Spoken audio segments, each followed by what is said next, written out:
Hey, and welcome to our very first episode of Cooking with Kev. This is going to be an exciting day today because we're going to talk about how to make granola.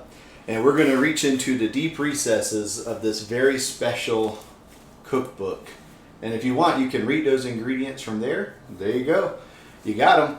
So, make sure you have your brown sugar, your various instruments for measurement, and all that good stuff. We'll get our bowl of anti-scurvy pills out the way, and we'll be right back to get started.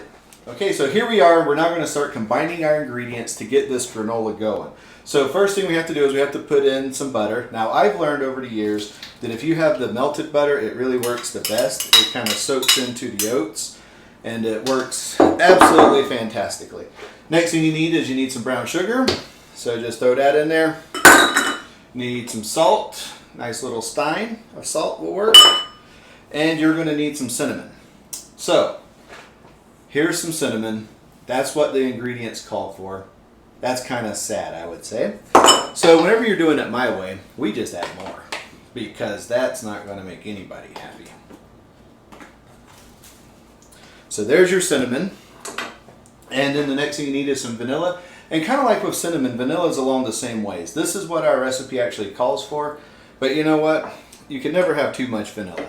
So the way I like to do the vanilla is I just kind of pour some in and I go from there.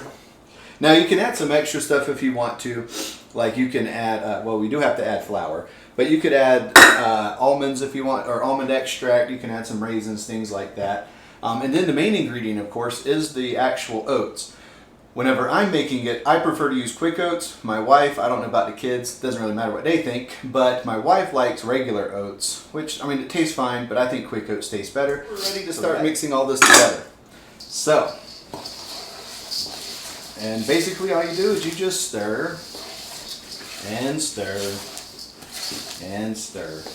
And what will happen is as you're stirring, you'll start to see your wet ingredients coming up, and your flour, of course.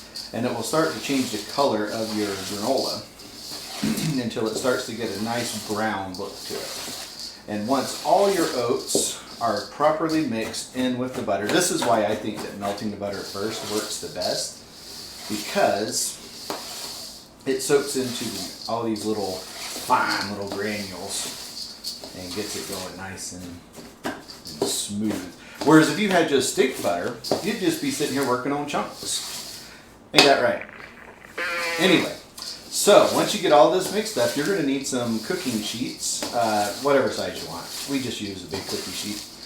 And then you'll spread it out, lay it out, and then you're going to bake it for, I think it's like 9 minutes or something on one side at 350, 375, somewhere in that range. 375. No, 350. Then you will flip it after about 9 minutes and bake it a little bit longer. Now, if you want to do it that way, that's great. Then you can add milk to it, make it like cereal, something like that.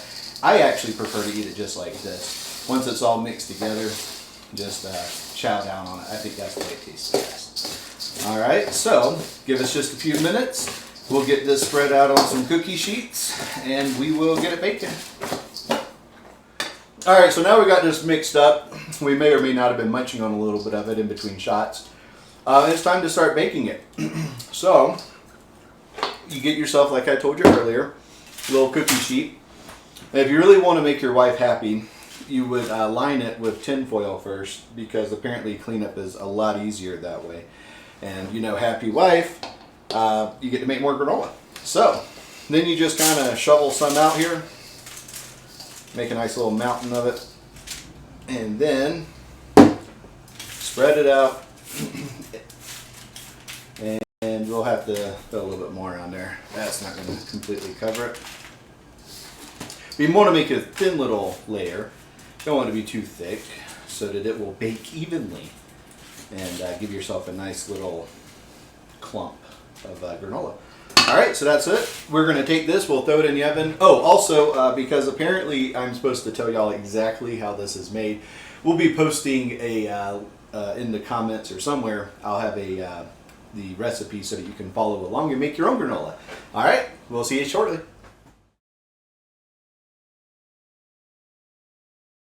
All right, well, we're back and we have baked some granola here. And so to bake it, you do it on about 9 minutes on each side. Or you bake it for 9 minutes, then you flip it, and then you bake it for about another 9 minutes. And this is what you come out with.